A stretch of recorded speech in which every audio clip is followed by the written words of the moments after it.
नमस्कार दोस्तों, मैं हूं आपका दोस्त रोहिताश यादव। मार्केट में जो चल रहा है वही बताते हैं। कुछ पॉजिटिव चीज़ें चल रही हैं, कुछ नेगेटिव भी चल रही हैं। आपको क्या करना चाहिए उसके ऊपर भी थोड़ा डिस्कस करेंगे। वीडियो अच्छा लगे तो लाइक सब्सक्राइब जरूर कीजिएगा। पहले लेते हैं चाइना से बात। देखिए, चाइना में कुछ ना कुछ अच्छा चल रहा है क्रिप्टो के लिए। अमेरिका में अच्छा बेशक नहीं चल रहा है, अमेरिका में भी देखिए अच्छा चल रहा है, लेकिन केवल एक संस्था SEC, इस SEC ने जो है ना क्रिप्टो को ऐसा उलझन में डाल रखा है कि BTC चाहते हुए भी कुछ नहीं कर पा रहा है। आप ये मान लीजिए, जबकि इतनी पीछे न्यूज़ पॉजिटिव इसमें हैं, ETF जैसी न्यूज़ भी अभी फिलहाल दब गई हैं, क्योंकि अप्रूवल तो आखिर SEC को ही देना है। जब SEC अप्रूवल देगा नहीं तो देखिए फिर ऐसी न्यूज़ भी क्या करेंगी। तो यहाँ मतलब पॉजिटिव न्यूज़ भी बहुत है, इसीलिए BTC आपका देखिए वही 28,900 के आसपास अभी भी चल रहा है। मॉर्निंग में भी लगभग यही रेट था और अभी भी लगभग यही रेट है। तो BTC में कोई बहुत ज़्यादा कोई वो कहते हैं उलटफेर हो रहा है, ऐसा भी नहीं हो रहा है। लेकिन चाह के भी कोई कुछ कर नहीं पा रहा है, क्योंकि जो वेल्स हैं, जो बड़े बड़े इंस्टीट्यूशंस हैं, जो बड़े बड़े कहते हैं इन्वेस्टर हैं, वो शायद इन्वेस्ट नहीं कर पा रहे। सिर्फ इसलिए कि आखिर इस ETF का कुछ क्लियर हो जाए, उसके बाद ही क्या मूवमेंट आएगा, क्या होगा, उसके हिसाब से फिर इसमें देखा जाए। लेकिन फिलहाल जो है कुछ ना कुछ अभी कन्फ्यूजन में ज़्यादा है। तो फिलहाल चाइना से एक बात बहुत पॉजिटिव निकल रही है, और वो ये है कि देखिए चाइना जो है एक डेवलपमेंट करेगा, वो भी बहुत बड़ा वाला, एक तरह से कहेंगे ना कि ब्लॉकचेन इंफ्रास्ट्रक्चर और संघाई 2025, यानी कि जो चाइना बैन लगा के बैठा हुआ है, जो चाइना क्रिप्टो को अलाउ नहीं कर रहा है, वो कहीं ना कहीं ब्लॉकचेन जैसी चीज़ों को बहुत ज़्यादा डेवलप करेगा। यानी कुल मिलाकर अगर देखा जाए तो दोबारा से चाइना हब बन जाएगा। सही भी है, अमेरिका से चीज़ें हटें तभी शायद लगता है कुछ क्रिप्टो का भला होगा, क्योंकि अमेरिका में जो है फिलहाल कहीं ना कहीं एक कदम आगे चल के 10 कदम पीछे आने जैसी वो कहते हैं सिचुएशन चल रही है। तो ये चीज़ कहीं ना कहीं ठीक नहीं है। इसमें क्या होता है कि इन्वेस्टर बहुत ज़्यादा कंफ्यूज रहता है। आपको जो डिसीजन लेना है, जो करना है, आप एक साथ कर दीजिए। ये रोज का तरह ना कि एक कदम आगे जाना फिर पीछे आना, एक कदम आगे जाना फिर पीछे आना, ये कहीं ना कहीं जो है क्रिप्टो को बहुत उलझन में डाले हुए है। अब वैसे तो देखिए अमेरिका में पॉजिटिव चीज़ें हुई हैं। 4 बिल जो है क्रिप्टो से रिलेटेड एडवांस बिल है, वो हाउस कमेटी ने एक तरह से पास भी किए हैं। और वो पास भी इसीलिए किए हैं कि जो SEC रोज और जो खींचतान चलती है, यानी क्रिप्टो इंस्टीट्यूशंस वगैरह हैं, जो एक्सचेंज वगैरह हैं, और जो अपनी SEC है, इनकी भी जो खींचतान है, इसी की वजह से ये 4 बिल भी पास हुए हैं, हाउस कमेटी ने पास किए हैं। लेकिन क्या है कि ये SEC कहीं ना कहीं अभी भी पावर में है। सीधी सी बात तो ये है कि देखिए अभी भी पावर में, जब से इसकी पावर है या तो कम ना की जाए या इसमें गैंसलर को ना हटाया जाए, तब तक बहुत कुछ मुझे नहीं लगता कि अमेरिका में बहुत कुछ अच्छा होने वाला है। क्यों? क्योंकि SEC रोज कुछ ना कुछ एक नई आफत खड़ी करता रहेगा। तो यहाँ बेशक क्रिप्टो के बिल 4 पास हुए हैं अमेरिका ने, लेकिन फिर भी जो है वो इम्पैक्ट आपको अभी नज़र नहीं आ रहा है। यहाँ थोड़ा सा देखिए पैनिक जैसी सिचुएशन भी बन रही है, और वो पैनिक जैसी सिचुएशन इसलिए बन रही है क्योंकि कॉइन बेस, कहीं ना कहीं कॉइन बेस को SEC ने ये कहा है कि भाई आपके पास जितनी भी आप ट्रेडिंग करा रहे हैं, यानी अप्रॉक्स आप ये मान लीजिए लगभग 200 टोकन आप ये ले, अप्रॉक्स मतलब कम ज़्यादा हो सकते हैं, तो 200 टोकन्स को आप जो है अपने यहाँ से सबको बंद कीजिए, केवल एक BTC।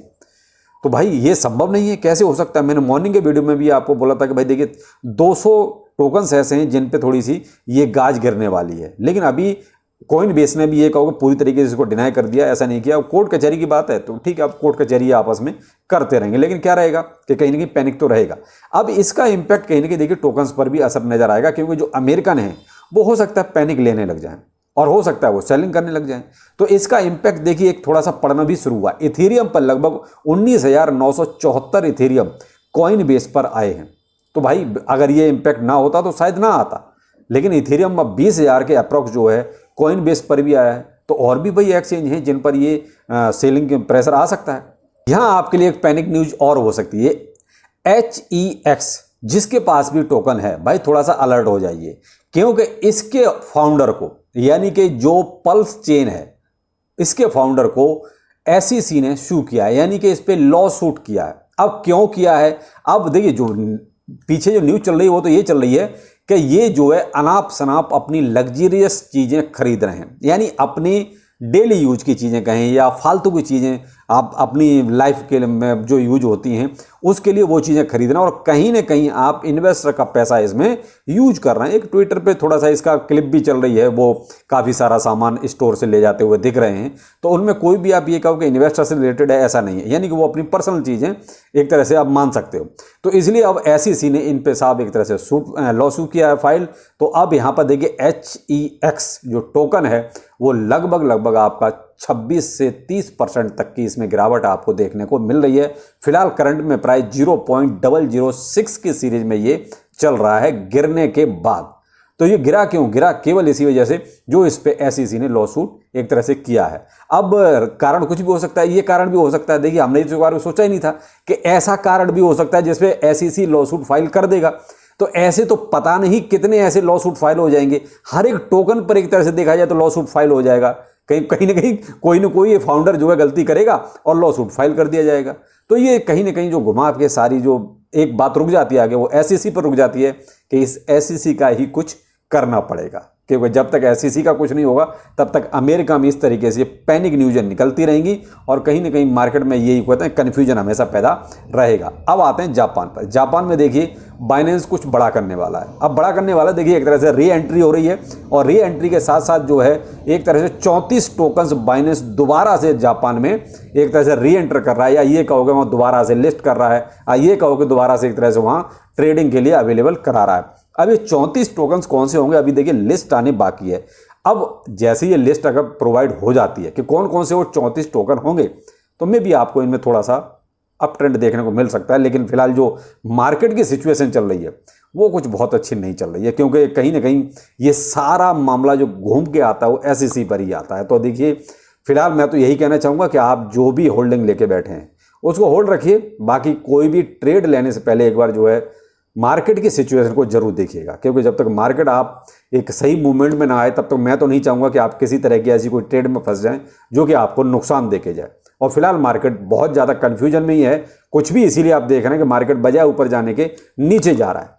तो इसलिए इस कन्फ्यूजन को थोड़ा सा दूर होने दीजिए, उसके बाद ही कोई इन्वेस्टमेंट डालें तो ज़्यादा बेहतर रहेगा। बाकी आपको समझदार है, काफ़ी दिनों से क्रिप्टो मार्केट में है, तो ये चीज़ें देखिए आपको भी खास अच्छी तरह समझ में आ ही गई होंगी। तो चलिए फिर मिलते हैं शाम को किसी नए अपडेट के साथ। नमस्कार। Look at you. No, I want to be clear. I do not respect the SEC. I do not respect them. But you're abiding by the settlement, aren't you? Because I respect the justice system.